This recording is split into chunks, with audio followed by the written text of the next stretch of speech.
Ahí está. Pues ya estamos.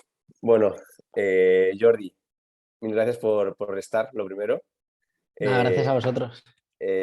justo además hoy tenemos una clase de Venture Capital después a las 7, así que yo creo que nos viene perfecto esto para hacer una buena introducción. Seguro que aprendemos mucho. Así que nada, sí, voy a introducir un poco a Jordi. Yo trabajé con él hace 3 años en Kivo. Me enseñó muchísimo, o sea, vamos, todo lo que sé sobre Venture, casi me lo enseñó Jordi, que está ahí conmigo todos los días. Y nada, hace nada Kivo ha levantado su fondo 3 de 100 millones y bueno, y Jordi le ha hecho principal, así que estamos de doble celebración. Y nada, Jordi, pues siempre empezamos un poco que nos cuentes quién eres, cómo has llegado a trabajar en Venture Capital y después ya empezamos un poco a entrar más en detalle de la industria y un poco en qué consiste tu trabajo. Genial, súper. Hago una intro súper breve de mí, lo que he hecho en mi vida. Yo soy ingeniero de estudios, ingeniero industrial, y empecé y me fui muy rápido al lado del negocio, entrando en consultoría estratégica. Estuve 3 añitos y pico haciendo consultoría. Me aburría muchísimo, no fue nunca algo que me apasionase mucho, entonces me metí a montar una startup, ¿no? Y monté en 2015 una startup de delivery de groceries que no funcionó, y estuve 2 años y medio intentando hacer eso. Yo creo que por un tema sobre todo de timing to market, la compañía nunca llegó a despegar y nos pasaron por delante, pues, el modelo de delivery de food que ha cogido mucho más tracción en el sur de Europa, y realmente, pues, si lo hubiésemos montado un poco más tarde, igual nos hubiese ido mejor, ¿no? Con lo que está pasando en el mercado con los servicios de delivery. Pero bueno, durante esa experiencia conocí al equipo de Equivo y me empecé a interesar mucho por el mundo del Venture Capital, ¿no? Y bueno, fue todo bastante orgánico. Acabé entrando en Kivo en 2017, o sea, llevo ya casi 5 años, va a hacer 5 años ahora el primer trimestre del 22. Y la verdad es que muy contento, ¿no? Es una industria, como Luis Fero os contará hoy y lo que veréis en la clase, es una industria a priori un poco cerrada, donde hay muy pocas oportunidades, pero es una industria súper interesante, ¿no? Bueno, al final estás en contacto continuamente con emprendedores, eh, te contagias mucho de la pasión de la gente que monta proyectos y luego, pues, aprendes mucho, ¿no? De estar con este tipo de gente. La verdad es que es bastante apasionante. Tiene sus cosas malas, que luego también os contaré, pero bueno, al final es una historia bastante sencilla y muy, sobre todo muy orgánica, ¿no?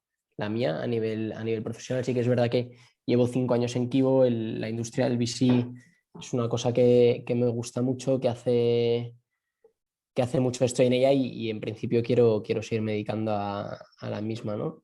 Sí. Y cuéntanos ahí ya un poco para terminar toda la introducción, un poco sobre Kivo, ¿no? También para que entendamos Hey. dónde está Kivo dentro del panorama nacional de Venture Capital y cuál es un poco la visión que tiene el fondo en el medio y largo plazo. Perfecto.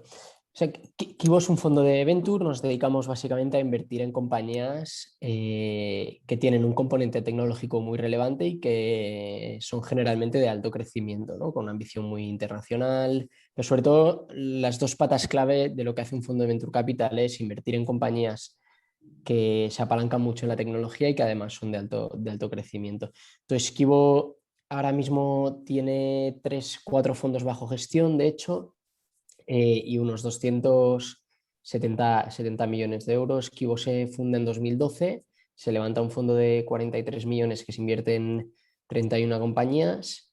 2012, pues eso se invierte entre 2012, el primer fondo se invierte entre 2012 y 2015, cuando el ecosistema startup en España es aún muy, muy pequeñito, hay muy poca gente haciendo esto, ¿no? Luego en 2016 se levanta un fondo de 71 millones que se invierte en 22 compañías, que ahí fue cuando estuvo Luis Fer ayudándonos a invertir este fondo y a levantar el tercero, que se levanta en 2020. Es un fondo de 120 millones. De hecho, vamos a hacer un cierre, el último cierre del fondo en las próximas 2 semanas.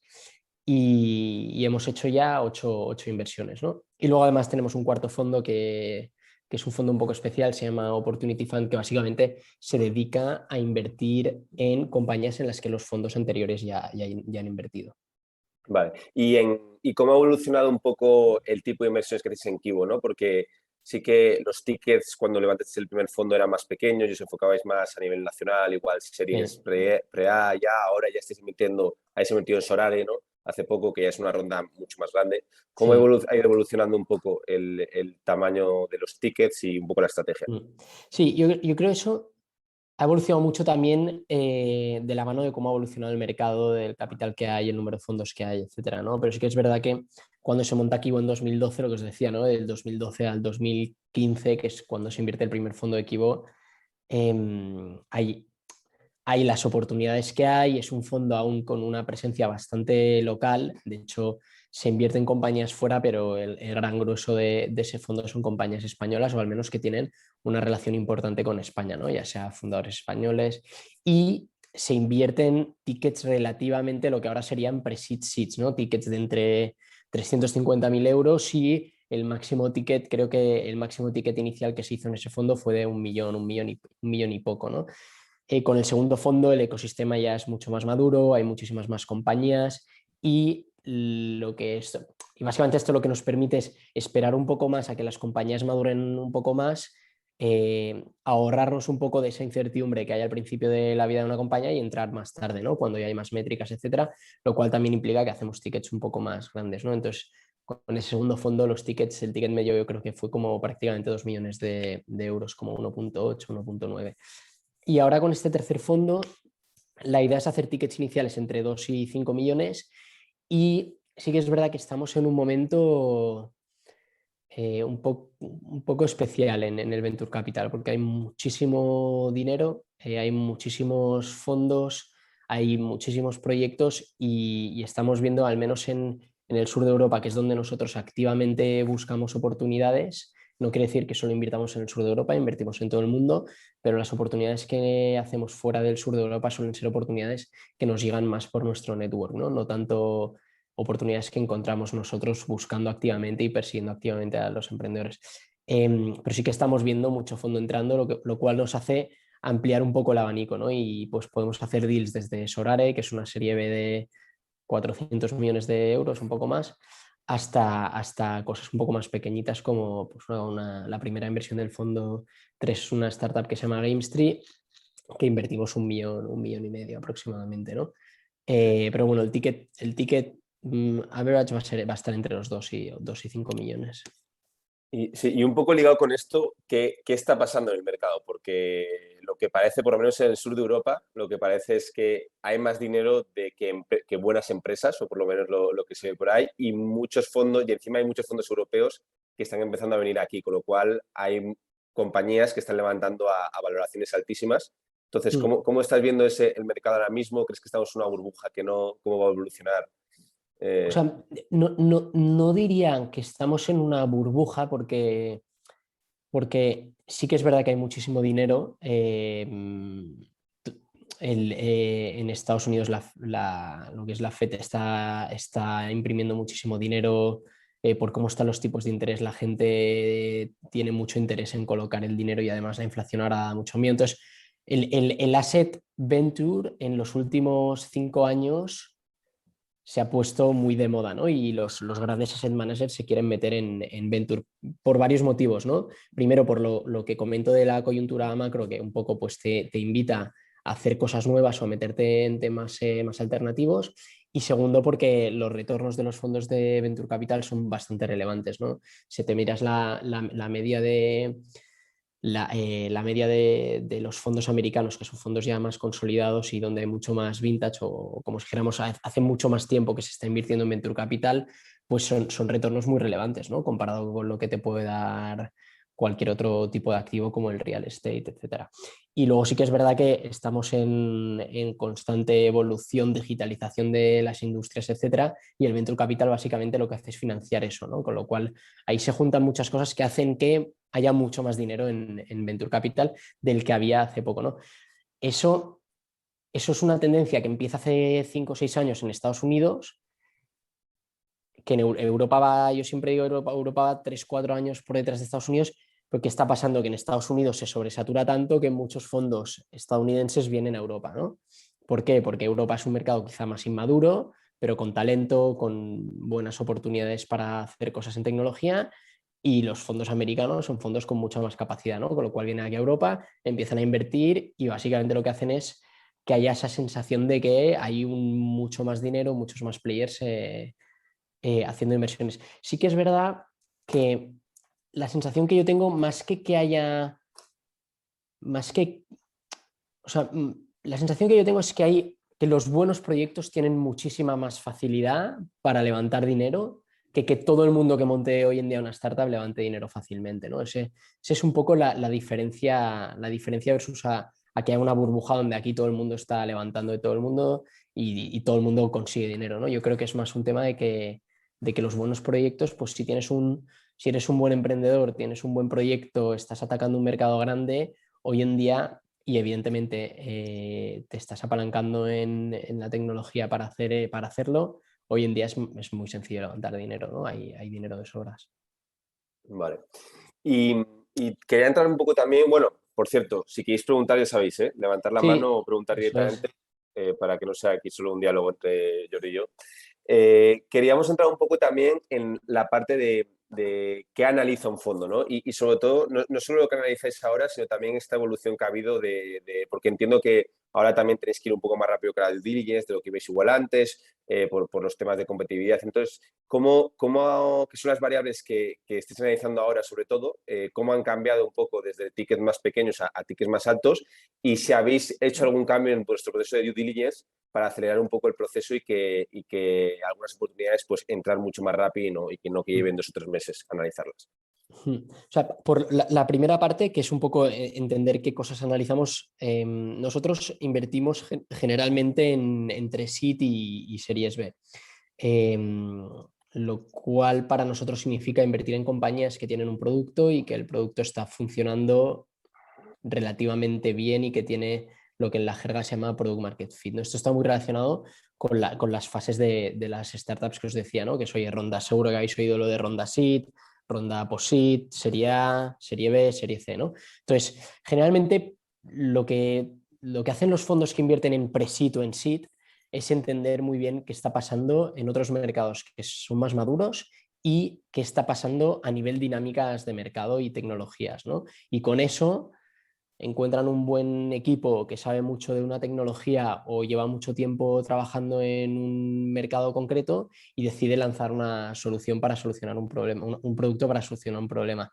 Pues invierten básicamente en equipos y en potenciales productos, ¿no? Nosotros, que estamos un escalón por encima, nos gusta ver productos ya construidos, productos ya lanzados y productos que han demostrado que tienen tracción en los mercados a los que están atacando, ¿no? Que es un poco la fase post-product market fit, ¿no? Donde la teoría dice que ya tienes un producto completamente construido y que lo único que tienes que hacer es darle a la manivela que tú utilices para crecer, para seguir creciendo más, ¿no? Esa manivela puede ser invertir mucho más dinero en marketing, puede ser montar equipos de ventas muy sólidos que se vayan a vender por ahí o muchas otras maneras de crecer, ¿no? Pero nosotros entramos siempre decimos que no nos compramos riesgo de producto, sino que nos compramos riesgo de crecimiento. Y luego lo segundo, que creo que es algo súper importante, yo creo que eso está muy relacionado con los procesos internos que tienen los fondos, ¿no? A medida que los fondos crecen, las dinámicas internas y de toma de decisiones son más complejas por muchos motivos, ¿no? Estás gestionando más dinero, muchas veces inviertes en tickets más altos y tienes equipo más grande, ¿no? Con lo cual, pues los procesos de decisión toman sus tiempos.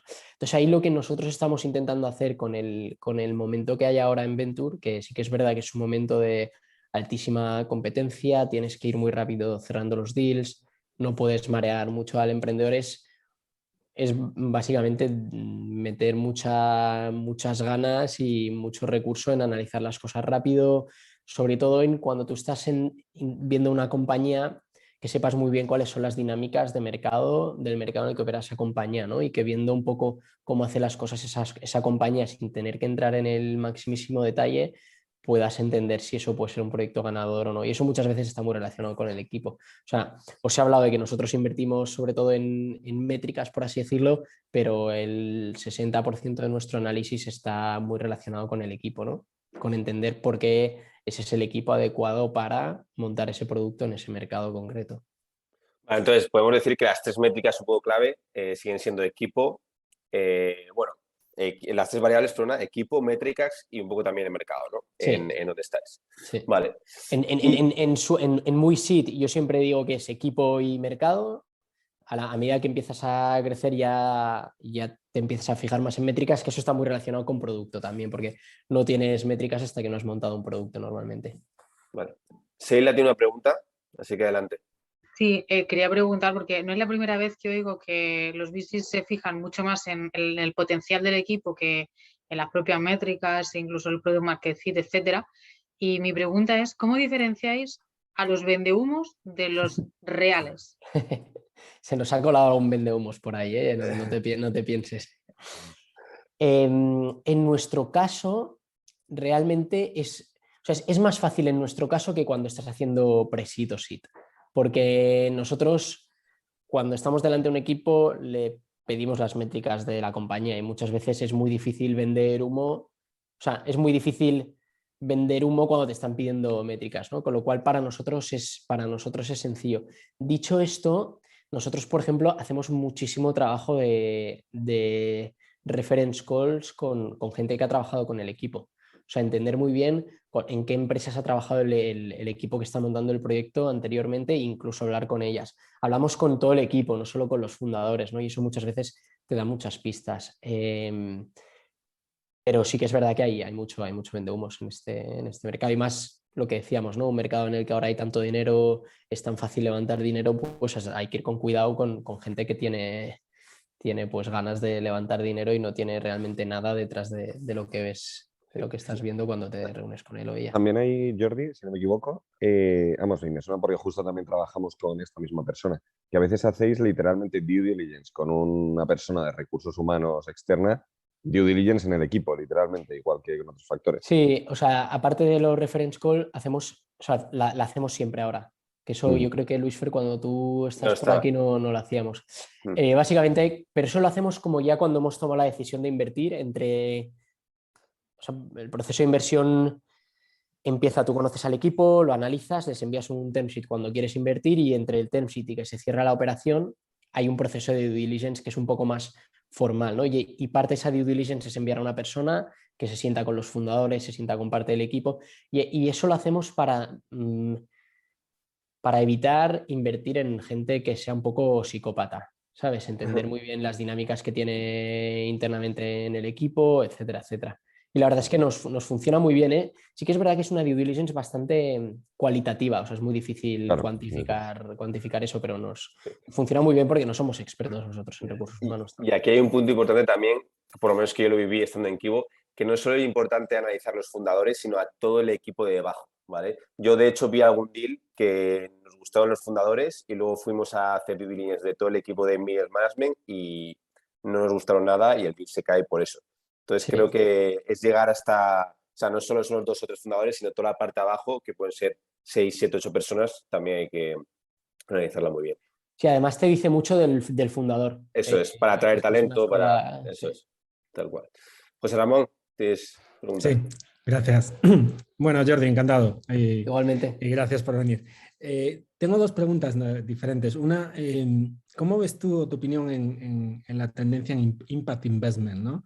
Y cómo se afecta en vuestro caso concreto? Si estáis viendo más facilidad de captar fondos para invertir con esa intención, o cómo ves esta tendencia. Y la otra pregunta distinta, pero ya aprovecho el hueco, es, en nuestro caso, yo estoy en una startup en Berlín, uno de los inversores principales, no sé si conoces Project A, se involucran, bueno, no sé si se involucran, tienen curiosamente como un servicio de consultoría para apoyar, tienen hasta 100 expertos diferentes, marketing, etcétera, y todas las startups del portfolio tiramos de este servicio, un poco con la intención a unos fees bastante con los cuales no intentan ganar. Entonces, bueno, este modelo o cuál es vuestro modelo de relación una vez invertido, ¿no?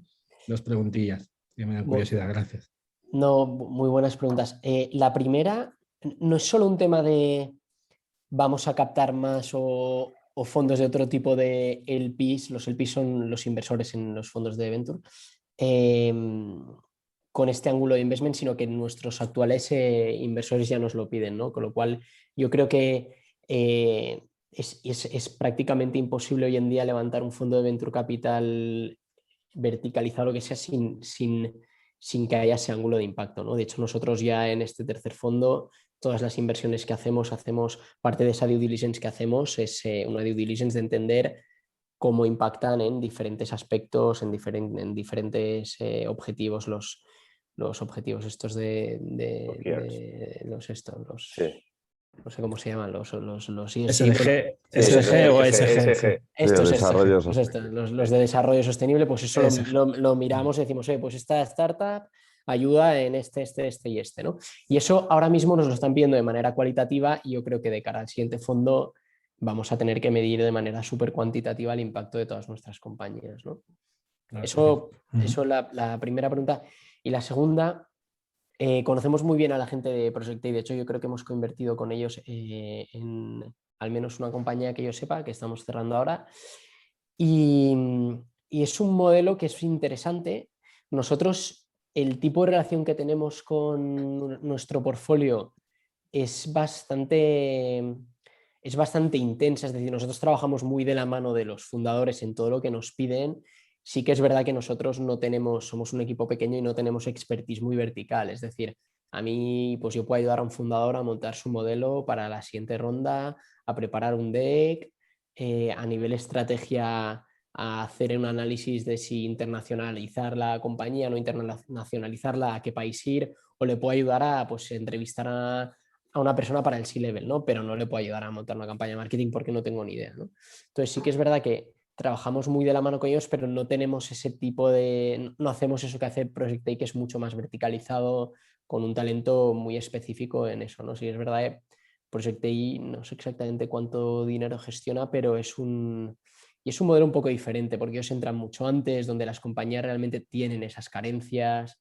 Nosotros realmente cuando entramos, las compañías no deberían tener esas carencias a nivel de equipo. Deberían tener, pues oye, un buen director de marketing si es una compañía B2C, deberían tener un buen director de ventas si es un B2B enterprise, etcétera, etcétera. Pero fíjate, Jordi, gracias, pero te diría, incluso ahora que ya con un tamaño, nosotros serie C, bueno, 70 millones ARR, incluso con este tamaño, te puedo repasar departamento por departamento y, ¿sabes? Marketing, el equipo de BI, todos están tirando todos tiramos un poco, pues alguien que te venga y te monte un data warehouse y proyecte ayuda o temas de marketing específicos. La verdad es que se sigue tirando a estas alturas, de ellos. No, sí, es que la propuesta de valor es espectacular, te lo compro. Lo que desde el punto de vista del fondo, para conseguir montar esa infraestructura, necesitas unos tamaños concretos, ¿no? Y además Project A, que lo que tiene son gente contratada. Lo que nosotros sí hacemos es apalancarnos en nuestra red, tanto de emprendedores como de, pues, por ejemplo, ex empleados de compañías en las que nosotros ya hemos invertido, que colaboran con nosotros. Y ahí sí que, por ejemplo, lo que hacemos es ponerles un contacto con las compañías del portfolio y, oye, si quieren entre ellos hacer una negociación y un proyecto de 3-6 meses, pues oye, adelante, ¿no? Nosotros lo que hacemos ahí es facilitar esa conexión. Y sin ánimo de acapararte, la última pregunta aquí. Nos comentaba Luis un poco el tema de exits, que era bastante distinto, mercado americano, mercado europeo. En vuestro caso, comentaba Luis, ¿no? Que es poco frecuente todavía en Europa los exits vía IPO, ¿no? ¿Cómo son los exits mayoritariamente en vuestros fondos? Pues nosotros este año hemos hecho nuestro primer IPO con Flywire, que salió al Nasdaq en mayo. Okay. Pero nosotros yo diría que en el sur de Europa somos de los fondos más que meten más ganas y recursos al exit. Y eso básicamente es desde que inviertes en la compañía, empezar a hablar con incumbents de la compañía, que esté muy bien posicionada, que la gente la conozca, etcétera, etcétera, ¿no? Y de hecho hemos vendido, yo creo que ya hemos vendido 15 compañías. Pero sí que es verdad que, por ejemplo, nosotros hemos vendido 15 compañías y diría que excepto 3, todo a compañías americanas. Es decir, en Europa sí que es verdad que falta ese empuje de los corporates en vez de montar sus departamentos de I+D, a comprar tecnología afuera y a comprar startups. Yo creo que todo llegará, ¿eh? De hecho, este verano Renault nos ha comprado una compañía, ha comprado Bipi, que es una compañía del portfolio. Vendimos hace relativamente poco una compañía, Azurros, o sea que bueno, que todo está llegando, ¿eh? Pero sí te Sí. compro que en Estados Unidos están mucho más acostumbrados a Sí, yo este te tipo de confirmo, operaciones. bueno, mi mujer trabaja en Zalando y hay un departamento activamente monitorizando para comprar. Claro, O sea, esto no está tiene, viniendo. tiene todo el sentido. Sí. Genial. ¿Alguna pregunta más o seguimos? Vale. Vale, o sea, ahora quería entrar contigo en un tema interesante, que es cuáles son los principales fallos y aciertos. Vamos a empezar por los fallos y luego vamos a las cosas buenas. Los principales fallos que has visto tú en compañías que han fracasado, ¿no? Entiendo que tenéis, bueno, pues dentro de un portfolio de Q hay algunas compañías que no han ido tan bien. Entonces, si nos puedes explicar un poco qué es lo que tú has visto que digas, hay una tendencia clara que si esto no sale bien o esto no está bien atado, hay riesgo de que la cosa no vaya bien. Bueno, hemos visto de todo, ¿no? Pero sí que es verdad que una de las cosas, por ejemplo, que la gente muchas veces no es capaz de proyectar bien en el futuro, o esto es el tema que hablábamos del go-to-market, ¿no? O del product market fit. A nosotros nos ha pasado invertir en compañías con contratos apalabrados con grandes corporates, etcétera, que luego al final nunca han acabado sucediendo, ¿no? Y muchas veces esa poca capacidad de acabar cerrando cosas que al final está muy relacionado con la ejecución es lo que te acaba matando las compañías, ¿no? Al final, todas las compañías, todas las startups o el tipo de compañías en el que nosotros invertimos que acaban fracasando porque se quedan sin caja, ¿no? Y, y eso muchas veces es o porque no son capaces de vender o porque no son capaces de gestionar la caja y el runway, ¿no? Nos ha pasado mucho compañías que pretendían levantar una siguiente ronda y cuando salen al mercado les queda muy poco runway, no son capaces de, no han estado en contacto con el mercado inversor durante mucho tiempo y cuando llegan al mercado se dan cuenta que lo que el mercado pide para el tipo de ronda que quiere levantar y el stage en el que están ellos es muy diferente, ¿no? Con lo cual no pueden levantar esa ronda y se quedan sin financiación. Entonces yo ahí diría dos cosas. Una es no control de la caja, o sea, no ser lo suficientemente previsor como para saber cuándo tienes que ir a levantar dinero y si puedes levantarlo o no. Y la segunda es ese poco, no sé si poco product market fit o esa poca capacidad a nivel ejecución de vender o de saber que tu producto no es el que el mercado quiere y tienes que pivotar, ¿no? Son muchos emprendedores están muy enfocados en lo que quieren hacer, lo que quieren hacer, lo que quieren hacer y se van dando de bruces contra el mercado y no consiguen, no tienen esa capacidad de cambiar, ¿no? Y a veces también los ciclos de venta son diferentes a lo que el emprendedor cree, ¿no? O sea, Sí, de eso repente sí, modelas un ciclo de venta de 3 meses y resulta que cuando vendes a corporate son 6 o 8 meses. Entonces totalmente, tienes que totalmente, modelar tu caja de otra manera totalmente diferente, ¿sabes? totalmente, totalmente. Sí, respecto a lo que decías, Jordi, también de lo de darse de bruces contra el mercado, yo critico mucho los emprendedores que están enamorados de su producto. Yo creo que el buen emprendedor tiene precisamente que funcionar al revés. O sea, que abrirlo cada día al producto tal y decir, jue, macho, esto sigue mal, así no vamos a ningún lado, tal, mientras sigue creciendo, pero tienes un ejercicio de Total. crítica enorme y No, algunos les veo diciendo lo contrario. de crítica y de que muchas veces, o sea, a mí lo que me encanta es los emprendedores que vienen y lo que respiras cuando hablas con ellos es que el tío está montando el producto que el mercado le está diciendo que quiere, Ya, eso es. Y ¿sabes? otros que montan el que a ellos les fliparía, pero es un Exacto, mercado de uno. exacto. Equilicua. Jordi, perdona, tengo una pregunta, a ver si no le incomoda mucho a Jaime. No, es para. No, la pregunta es: ¿cómo veis desde vuestro lado pues este modelo, ¿no? Que alguien os venga con: no tengo CFO, lo tengo externalizado, ¿no? o este servicio? Pues- Me salgo de la corte. Joder, pues yo se lo digo siempre a Jaime. Yo creo que, y él yo creo que además es como funciona. Yo creo que para compañías pre-series B es un acierto total. Es decir, la complejidad financiera y contable para la cual necesitas fichar a un CFO no te llega hasta... Sí que es verdad que depende mucho del tipo de compañía, ¿eh? O sea, si te pones, por ejemplo, nosotros hemos entrado en una compañía de UK que se dedica a dar préstamos a first home buyers, ¿no? Alguien que se quiere comprar una casa por primera vez, no tiene ahorros, pero tiene un buen sueldo como para que le den una hipoteca, pues esta compañía le financia el 20% del depósito que te pide el banco. Y ahí tienes que levantar deuda, tienes que tener mucho control sobre qué tipo de interés le tienes que cobrar. Y ahí sí que necesitas a un CFO desde muy pronto, ¿no? Pero un marketplace de bicis de segunda mano no necesita probablemente un CFO hasta que tiene un volumen muy relevante, ¿no? Y entonces yo creo que es una figura súper buena. Y a Justo, los emprendedores les va súper bien, ¿eh? totalmente. Yo lo que veo es que en los casos donde sí hay CFO en fases más tempranas y no lo exige el modelo de negocio, muchas veces es CFO barra COO o CFO, pero que es co-founder y está en todo y es casi la parte financiera es un anexo a su función principal. Total, total, O sea, total. sería así. Ahí Sheila Aprovecho también para... tenía. Ya, y bueno, quería añadir una cosa antes de que dejes de preguntar, Silda, y da gusto ver los modelos de Jaime. O sea, solo puedo contar, porque nosotros cuando estábamos en Kiwi y nos llegaba una startup con el modelo de Jaime, pues joder, es mucho mejor ver un modelo bonito y cogerlo para analizar las métricas que algunos modelos que mandaban, que era un desastre.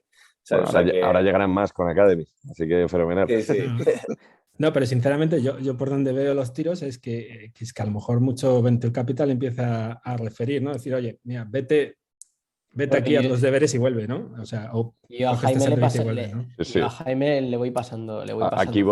vamos, aquí voy a Jordi en particular, le debo una buena cantidad de cerveza. Definitivamente. Porque sí, sí, ha habido clientes muy chulos que nos han llegado gracias a intros de Jordi. Pero es que yo creo Agradecidísimo. que, yo creo que ya no es solo un tema de, joder, es que necesito un interim CFO, es que es también el ejercicio mental que Jaime ayuda a hacer a los emprendedores es súper sano a todos los niveles, porque es un ejercicio que les ayuda a entender muy bien las hipótesis que ellos están haciendo sobre cómo va a evolucionar su negocio, les ayuda muy bien luego a debatirlas con los fondos, o sea, yo creo que es súper relevante. Sheila. Me lanzo, venga. Es un poco pues, acerca de vuestro funcionamiento con las participadas y precisamente hablando del tema de CFO, saber hasta qué punto vosotros les ayudáis a ellos en ciertas tareas y en cuáles. Es decir, hasta qué punto y en qué tareas. Pues eso hay muchos modelos de fondo, ¿no? Como ha comentado José, hay fondos que tienen gente especializada para marketing. Entonces, depende mucho del fondo. Nosotros, en nuestro caso concreto, somos bastante flexibles. ¿Qué significa ser flexibles? Que ayudamos al emprendedor en tanto en cuanto él necesita ayuda o quiere ayuda, ¿no? Hay muchos emprendedores que están encantados de sentarse contigo, montar un modelo contigo, que te pasan el deck en PowerPoint y tú se lo puedes tocar 20.000 veces y se lo devuelves y el tío está súper agradecido. Y hay otros que son bastante más free riders, que se prefieren hacer ellos las cosas, no necesitan ni quieren tampoco tu ayuda, te pasan las cosas como las han montado ellos y ahí se quedan, ¿no? Entonces eso lo hacemos bastante ad hoc, ¿eh? Sí que es verdad que nos metemos mucho porque a los emprendedores al fin y al cabo les gusta, porque al final nosotros, yo siempre pienso, somos unos grandísimos traders de información, ¿no? Y el hecho de ver modelos de miles de compañías cada año, pues te ayuda a que cuando te sientas con un emprendedor y le vas a ayudar a montar el suyo, pues tengas muy buenas ideas, ¿no? Y lo mismo con presentaciones comerciales, con decks o con lo que sea. Entonces yo creo que aportamos mucho, pero sí que es verdad que si el emprendedor no tiene ningún interés, no nos metemos. Sí, Si y ves que aquí, una participada, por ejemplo, no está con las métricas adecuadas y vosotros sabríais cómo ayudarles, es participada, ¿no entraríais? Aunque el Sí, sí, otro quiera ir sí. un poco por libre. Hombre, sí, sí, claro, lo hacemos. O sea, si sabemos cómo ayudarles y cómo darle la vuelta a la situación, pues le daríamos al emprendedor la solución y le diríamos, tío, no seas tonto, mírate esto, haz aquello. Ahora, que hay gente muy tozuda y los psicópatas esos de los que hablábamos antes existen y te dicen que nanay, que lo que ellos piensan es lo que de esto. Y al final nosotros siempre lo decimos, los dueños de las compañías son los founders. Nosotros no, hay según qué decisiones que ni podemos tomar ni queremos tomarlas, ¿no? Que eso es muy importante también entenderlo. Vale, Ya. gracias. Yo es que estoy participada por un fondo y digamos que lo vivo desde otra parte y entiendo todas las posturas. Vale, pues ahora tenía otra pregunta que se va un poco relacionada a qué fallos cometen los fondos, ¿no? Hemos hablado un poco de qué fallos cometen los founders y quiero hablar del famoso antiportfolio, que es muy analizado por los fondos en plan, oye, ¿en qué compañías no hemos invertido que después han sido unicornios o han levantado muchísimo dinero? Entonces, ¿cómo ves tú esto y cuáles son los principales fallos que ha cometido, bueno, Kibo o en general un fondo cuando deja escapar oportunidades de este tipo? Bueno, primero que el antiportfolio es una cosa buena, es decir, que un fondo tenga antiportfolio es importante porque significa que un fondo exista y tenga antiportfolio, es decir, no sea un fondo que se ha cerrado y tenga antiportfolio, es bueno, ¿no? Porque significa que está en un mercado que produce muchísimos casos de éxito. Y evidentemente Kibo tiene un antiportfolio además cada vez más grande, ¿no? Yo creo que ahí... al final nuestro trabajo es en mucho mayor porcentaje tener falta de convencimiento que tener convencimiento, ¿no? Nosotros vemos lo que os decía, ¿no? Ahora debemos estar viendo entre 2.000 y 2.500 proyectos al año y acabamos invirtiendo pues entre 7 y 10, ¿no? Con lo cual ya te dice, ahí ya ves la de veces que decimos que no porque no tenemos convencimiento y las pocas veces que generamos ese convencimiento. Entonces ahí yo creo que el fondo falla cuando invierte sin convencimiento y más un poco empujado por el miedo a perderse esa oportunidad, que es lo que comúnmente se llama como el FOMO, ¿no? El Fear of Missing Out, que cuando no invierte, ¿no? Nuestro trabajo es decir que no y evidentemente hay veces que dices que no y te equivocas, ¿no? Nosotros no nos arrepentimos o sea, no nos arrepentimos. Hay deals que nos hubiese encantado hacer, ¿no? Y que al final no hemos podido hacer, pues un ejemplo puede ser Lingo Kids o, por ejemplo, Sorare, que invertimos en la serie B, la vimos en la serie A, ¿no? Y no entramos y lo hubiésemos hecho pues un múltiplo bastante diferente al que le estamos haciendo ahora. Pero yo creo que el gran error del fondo es no ver la oportunidad. Es decir, si tú has tenido acceso a esa oportunidad, la has analizado y por X motivos has decidido no invertir y luego esa oportunidad acaba siendo un potencial fund returner o un home run o como le quieras llamar, o sea, una compañía que le va muy bien al fondo, eso, mira, es una putada, pero es ok. El gran error o lo que no se puede permitir un fondo es no ver las oportunidades dentro de la tesis de inversión que lleva ese fondo. Vale. ¿Y cómo diferenciarías tú a los fondos muy, muy buenos de los fondos que tienen retornos más medios bajos? O sea, ¿cuál crees que es acceso a oportunidades, es pool de talento interno del fondo, el network que tienen? O sea, ¿qué es exactamente lo que tú crees que diferencia a un fondo que está haciendo, pues eso, 5, 6, 10x contra uno que está haciendo 2, 3x o 1,5x, ¿no? Hombre, yo creo que es una mezcla de todo, ¿no? Porque tener un buen network te va a traer las mejores oportunidades, tener un buen equipo va a hacer que esas mejores oportunidades sean las que tengan más conversión y en las que acabas invirtiendo.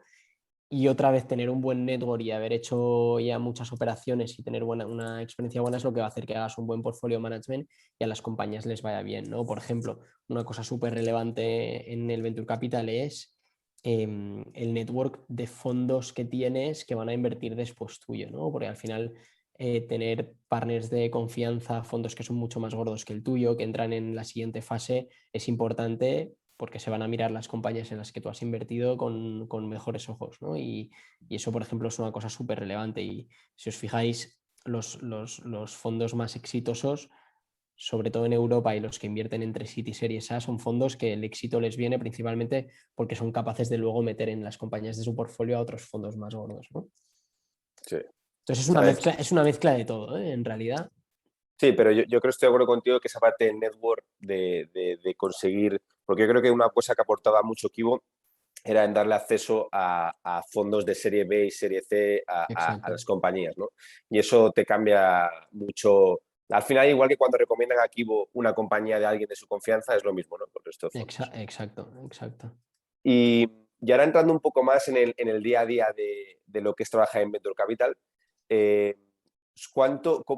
tu día a día, ¿no? En una semana, un poco cómo se divide, en qué gastas tu tiempo, gastas mucho más tiempo en hacer sourcing de compañías y en ver, haces más portfolio management, haces con network, con los fondos, ¿cómo crees que dividirías tu tiempo? Un poco para entender cómo es el trabajo real en Venture Capital.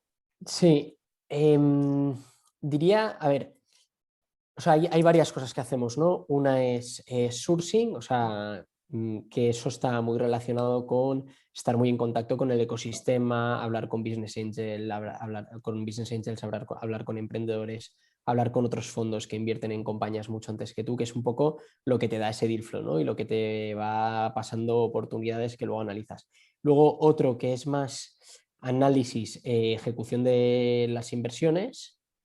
Sí. ¿Vale? Que eso al final es tú solo con tu ordenador, con la información que te ha pasado la compañía, entender si es una oportunidad interesante o no, y luego empujarlo internamente delante de un comité de inversiones y luego ejecutar esa inversión, ¿vale? O sea, hacer toda la parte de la due diligence que os contaba antes y la parte legal de ejecutar la inversión. Y luego hay otra parte muy importante de portfolio management, ¿vale? De coger y en las compañías en las que ya has invertido, darles soporte, ir a los consejos, ayudar con estrategia, ponerlos en contacto con esos fondos de fuera, etcétera, etcétera, ¿no? Y luego hay otra parte que es levantar dinero, ¿no? Nosotros, igual que los emprendedores levantan rondas, nosotros tenemos, los emprendedores tienen que encontrar a un inversor, ¿no? Por ronda, generalmente nosotros tenemos que encontrar a decenas de inversores por fondo. Y eso también lleva mucho tiempo, ¿no? Entonces, en ese orden, sourcing, análisis y ejecución, portfolio management y luego una parte que está un poco más separada que es fundraising, cuanto más junior eres en los fondos, más en la primera parte te quedas, ¿no? Que es en la parte de sourcing, de análisis de oportunidades, incluso algo más operativo o de reporting del fondo. Y a medida que creces en el fondo, pues te pasas a hacer, tu tiempo pasa a estar más, haces menos sourcing y haces más, oye, ejecución de deals, portfolio management y la parte de fundraising, ¿no? Yo diría que yo, pues sí, igual de mi tiempo puedo estar haciendo, no sé, un 25%, 20-25% sourcing, otro 20% análisis y ejecución de deals, otro 30% portfolio management y el resto pues en fundraising. Vale. Y relacionado con fundraising, y lo vamos a ver luego en la clase, ¿cuál es vuestra relación con los LPs? Es decir, ¿les veis una vez al año? ¿Qué se fijan los LPs que habéis tenido para volver a invertir en el siguiente fondo? Que entiendo que habrá algunos que se han repetido entre los tres fondos. Un poco cuál es la relación y en qué se fijan en los fondos para seguir siendo inversores, ¿no? LPs de los siguientes fondos que se levantan. Bueno, ahí los LPs se fijan. Los LPs se fijan primero en el track record, ¿no? Luego sí que es verdad que si se fijasen solo en el track record no habrían fondos nuevos, ¿no? Con lo cual, si tú montas un fondo nuevo, en lo que se van a fijar muy bien es en cuál es tu tesis de inversión, cómo vas a invertir ese dinero y por qué tú en concreto lo vas a poder hacer bien y vas a poder ejecutar esa tesis de inversión, ¿no? En nuestro caso, que somos lo que se llama emerging firm, que es que tiene... O sea, eres emerging manager cuando tienes 3 fondos o menos, ¿no? Con lo cual, nosotros ya estamos ahí en el limbo donde al final a nosotros nos van a mirar por el equipo que tenemos, el track record que tenemos y el acceso a deals que tenemos, ¿no? Que está realmente todo muy relacionado.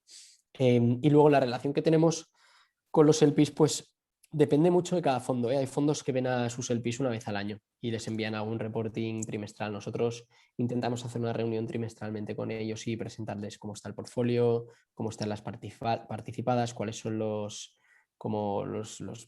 principales eventos que han sucedido por cada participada, cómo está evolucionando la cartera, etcétera. Y en este punto, de hecho, esta semana ha habido alguna pregunta relacionada en esto en Slack. Era realmente los LPs no se meten en la gestión del fondo, ¿no? O sea, realmente es un tema más informativo que lo que ellos realmente no dan, simplemente van a la reunión, os informan y os harán preguntas, pero no se meten en la gestión del fondo. No, hay un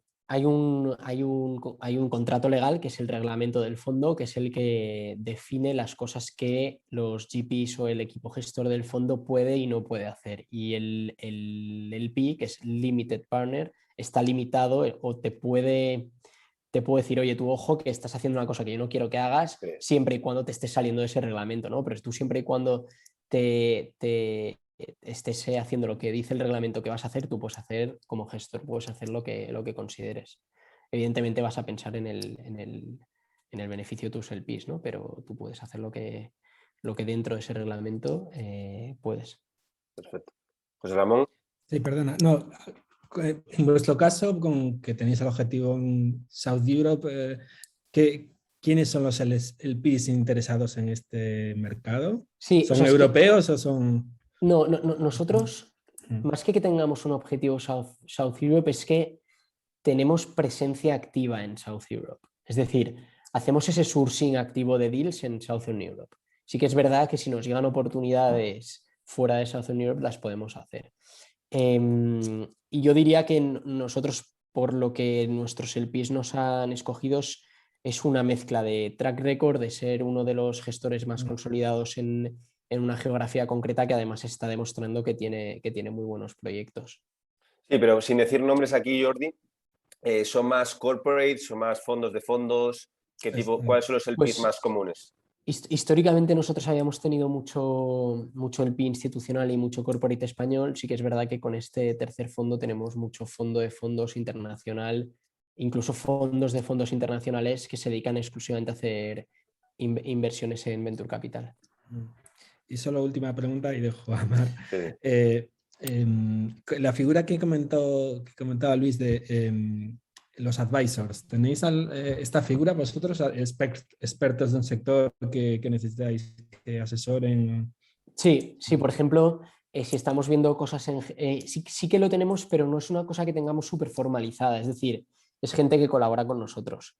Independientemente de que hay gente a la que le pagamos por colaborar con nosotros y gente que lo hace porque le interesa tener una relación con nosotros, ¿no? Pero hay, por ejemplo, sectores concretos donde sí que buscamos, más que la tengamos, la buscamos, ¿no? Buscamos asesoramiento de gente experta, pues Health Tech, por ejemplo, que es un sector muy, muy específico, que tienes que saber mucho de dinámicas del mercado de la salud, etcétera, pues ese sería un ejemplo donde tenemos gente que nos ayuda. Vale. Mar. Yo quería preguntar, ¿es común que en los fondos siempre haya un ticket medio para poder entrar en el fondo? Es decir, imagínate que yo quisiera entrar en el fondo con 10.000 euros, pues habría un mogollón de inversores, ¿no?, que participarían en ese fondo. O sea, existe un mínimo, ¿no? Sí. Existe un mínimo y luego nosotros a nivel legal, por el tipo de estructura legal que tiene el fondo, creo que el ticket mínimo que podemos aceptar ahora no recuerdo cuánto es, pero hasta hace poco era 1 millón. Ahora se ha conseguido bajar, pero hasta hace poco era 1 millón. Suele ser estándar, ¿no?, en general. Sí. Aquí, Mar, hay un tema legal, ¿eh? Creo que si por temas legales no puedes permitir a inversores individuales entrar en ciertos assets. O sea que es un tema legal de que no puedes bajar el ticket porque no te lo permite. Sí. Ha cambiado esto, ¿eh? Hace nada ha salido una ley que ya te permite con tickets mucho más bajos. O sea, ahora con 100.000 euros puedes entrar, por ejemplo, en prácticamente cualquier fondo de Venture. Genial. ¿Andrés? Hola, ¿qué tal? Muchas gracias por estar aquí con nosotros. Y bueno, mi pregunta va de la mano de cómo vas definiendo los investment thesis a través de los fondos, qué tanto las vas cambiando y, o sea, ya que la definiste, qué tanto te terminas desviando o si pides permiso de los LPs para agregar alguna cosa a través de los años, porque también van cambiando las circunstancias. Sí. Es muy buena pregunta, ¿eh? La tesis va evolucionando porque estamos en un mercado que evoluciona a marchas súper forzadas. Es decir, nosotros por poner un ejemplo, cuando empezamos a levantar este tercer fondo, que fue a inicios del 2020, no teníamos ningún tipo de interés de hacer inversiones en temas relacionados con cripto. Ahora mismo hemos hecho 8 inversiones y una de ellas está muy relacionada con eso, ¿no? Con lo cual, nosotros a nivel de verticales y tesis en ese sentido evolucionamos mucho con el mercado. Sí que es verdad que tenemos como un moto, ¿no? O una razón de ser que es, oye, liderar y coliderar Series A en compañías tecnológicas. Y nos movemos en unos límites que, bueno, pues podemos hacer una serie B, podemos hacer una seed, pero nunca cogeríamos y haríamos una inversión pre-IPO, ¿no? Porque eso está completamente fuera de la tesis. Y sí que es verdad que muchas veces las inversiones que funcionan mejor son esas que haces cuando estás un poco en esos límites de tu tesis, ¿no? Un ejemplo, por ejemplo, sería Flywire con el primer fondo, que en Flywire Kibo hace un ticket de 1 millón y es el ticket más grande que hace Kibo de todo el fondo, o al menos hasta la fecha, ¿no? Era como una locura hacer tickets de 1 millón cuando venías haciendo tickets de 400, 500, maximísimo 600, ¿no? Y ahí te sales un poco de la tesis, ¿no? De decir, ostras, es que entonces hacer un ticket de 1 millón era muchísimo. Entonces, bueno, te vas moviendo en esos límites de lo que te permite la tesis, ¿no? Sí que es verdad que la tesis de inversión no está súper bajada al detalle en el reglamento, con lo cual eso es lo que te permite, pues, moverte y sobre todo en un mercado que es tan cambiante como en el que invertimos nosotros. Y relacionado con esto, quería, los últimos 5 minutos, hablar un poco del mercado en sí, ¿no? De qué es, cómo estás viendo tú el mercado, en qué momento está España, que está llegando, mucha gente dice que está empezando a madurar, ¿no? Y poniéndose a niveles más cercanos a los del norte de Europa. Y un poco también, oye, ¿cuánto dinero hay en el mercado? ¿Cómo ha cambiado también la industria? Y también otra pregunta muy interesante creo que es, ¿qué industrias, sabemos que está cripto y tal, son las que tú ves ahora que están un poco hot en el mercado? Poco relacionados. Sí. O sea, a nivel cómo está el mercado, yo creo que estamos en un momento súper dulce, ¿no? Y hay muchas cosas que han hecho que estemos en este momento a nivel de madurez, ¿no? Una, y para mí la más importante, es que ya hay muchísimos casos de mucho éxito en España, ¿no? TicketBises, Idealistas, que son compañías que se fundaron hace muchísimo tiempo, pero que han sido casos de muchísimo éxito, ¿no? Tienes compañías más nuevas, ¿no? Tipo Globo, Typeform, que al final eso hace que la gente se fije mucho en, oye, que aquí hay gente que ha montado una startup, le ha ido súper bien, tienes decenas de early employees de todas estas compañías que han ganado dinero, que van a decidir montar otras compañías o que van a decidir invertir el dinero en otros emprendedores, con lo cual eso es lo que hace que la rueda empiece a coger inercia, ¿no? Y yo creo que aquí en España ya ha cogido mucha inercia y por eso empieza a haber mucho fondo internacional invirtiendo aquí, mucho second time entrepreneur que está montando nuevos proyectos o invirtiendo en nuevos emprendedores. Entonces, bueno, esas dinámicas yo creo que en España estamos pues como estaba Londres hace 3-4 años, ¿no? Que yo creo que ya es decir mucho. Yo creo que tenemos una casuística interesante en España, es que tenemos 2 hubs muy importantes, ¿no? Que son Barcelona y Madrid, que yo creo que si espabilamos un poco y ahora con COVID, por ejemplo, estamos viendo después de COVID muchísimos emprendedores viniendo a montar compañías de fuera aquí, podemos estar al nivel de París, Berlín y Londres tranquilamente en unos años, ¿no? Y luego lo otro que has preguntado que era... Sí, ¿cuáles son las industrias que estás viendo tú que sí. están más hot? Sí, pues ahí nosotros vemos muchas cosas muy interesantes, ¿no? A mí cripto personalmente es un espacio que me interesa mucho seguir de cerca porque creo que va a ser súper transformacional. Creo que en cripto va a haber un crash como el que hubo en 2000-2001 con las .com y que va a ser relativamente pronto, pero que el subyacente de la tecnología blockchain y algunos de los proyectos que están haciendo ahora van a ser los Amazons de aquí 10-15 años, ¿no?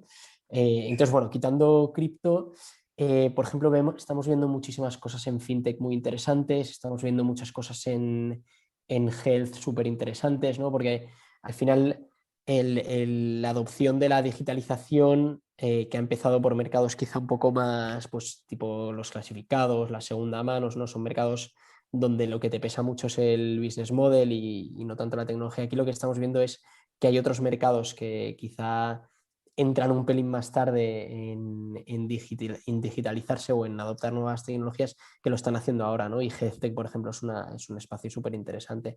Y luego lo que también nosotros perseguimos un poco son tesis concretas, ¿no? Como la de la economía del creador.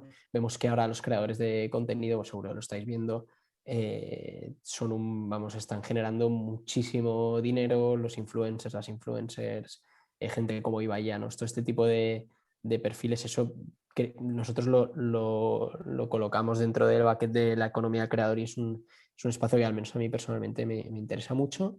Y por resaltar uno más diría energía también. Estamos viendo muchísimas cosas en energía. Van a venir proyectos muy sólidos, muy, muy fuertes en ayudar a la gente a pasar de lo que tiene ahora a energías mucho más, energías renovables, solar, viento, etcétera. O sea, eso también lo vemos un muy buen espacio. Genial. Queda un minuto, no sé, yo tengo una última pregunta, pero quiero dejar espacio por si alguien quiere, si no la hago yo y lo terminamos aquí. Vale, pues venga, la hago yo. ¿Qué opinas sobre los nuevos modelos de Venture Capital que están saliendo? Que la tenía ahí un poco apartada, tipo el que ha lanzado Sequoia, de que no hay una tesis, o sea, no hay un ciclo de inversión de 10 años y puede ser una cosa más constante. ¿Esto lo ves posible, no lo ves posible? No lo tienes. Yo creo que lo de Sequoia es un movimiento más hacia la criptoeconomía o hacia Web3. O sea, creo que el tema de los ciclos es una excusa para irse a la parte de cripto y a tener ellos. Vale. Se han dado cuenta que muy fácilmente pueden tener unos vehículos que son muchísimo más líquidos, donde ganan mucho dinero solo con la evolución del precio de las acciones Sequoia, por así decirlo, ¿no? Y yo creo que Sequoia lo que va a acabar haciendo es montar un token propio y a raíces, o sea, ese token es el que le ayudará a financiarse para hacer las operaciones, ¿no? Sí que es verdad que el ciclo de 10 años de Venture Capital muchas veces se ha demostrado que no es tan sencillo Estándar. acatarlo. Claro. Es un ciclo estándar que viene así, porque al final vosotros pensar que cuando se inventa la industria del Venture, que antes del 1900 y pico, con inversión en Sicilio y se hacen ciclos de 10 años, las compañías tardaban desde que se fundaban hasta que hacían IPO en Estados Unidos sobre todo, igual tardaban 1 año y medio, 3 años, 4 en salir a bolsa, ¿no? Con lo cual los ciclos de liquidez eran mucho más cortos. Amazon se a la bolsa, diría que 3 años después de fundarse, ¿no? Entonces, ¿qué pasa? Que ahora los mercados públicos las compañías tardan mucho más en salir a bolsa, con lo cual esa liquidez tarda muchísimo más en suceder, con lo cual necesitas mucho más tiempo, ¿no? Para llegar a esa liquidez. Y lo que está haciendo Sequoia no es nada más que abrir el abanico de, oye, me da igual si la compañía es pública, la saco yo, hago yo IPO cuando quiero, pero sigo ganando dinero de esa compañía, ¿no? O sigo beneficiándome del upside que tiene ser inversor en esa compañía, ¿no? Y mis LPs, que antes me exigían liquidez, pueden acceder a liquidez de otra manera, ¿no? Que es directamente vendiendo el token de Sequoia. Y pueden exigir liquidez y luego volver a reinvertir sin prácticamente que yo me entere.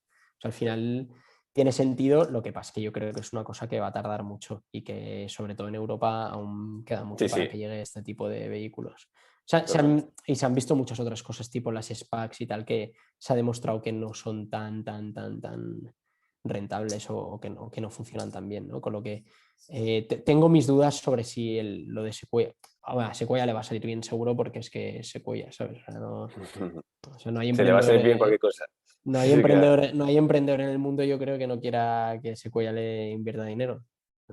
A menos que sea Amancio Ortega, pero de esos hay muy pocos también. Entonces, bueno, no sé, veremos qué tal les sale. Yo creo que es un movimiento al menos muy interesante de seguir. Genial. Oye, pues ya nos hemos pasado 2 minutos. Mil gracias, Jordi. Creo que ha sido súper interesante. Nos ha encantado y nada, que tengas buen fin de... Ha sido un placer tenerte. Gracias a vosotros por la invitación y nada, enhorabuena por donde os habéis metido, que yo creo que es un grandísimo sitio, y el curso que estáis haciendo, que yo le he echado un vistazo, me parece la bomba, o sea que enhorabuena. Y nada, Jaime y Luis Fer, si queréis compartir con toda la clase mis datos de contacto y cualquiera que tenga Claro. cualquier duda, lo que sea, que me escriba directamente, encantado de ayudaros con lo que pueda. Mil gracias, Oye, Jordi. Muchísimas muchas gracias. gracias. Muchas gracias. Un Fenomenal. abrazo. Gracias a todos. Por cierto, al Muchas resto de la gracias. clase, mientras se va Jordi, Chao, chicos. hay otro link ahora, ¿vale? Para la clase. Así lo grabamos aparte. Entonces nos metemos en otro link y empezamos en 5 minutos. Nos damos 5 minutos de descanso. A las 7:08 empezamos, ¿vale? Ok. Venga, gracias. Hasta ahora.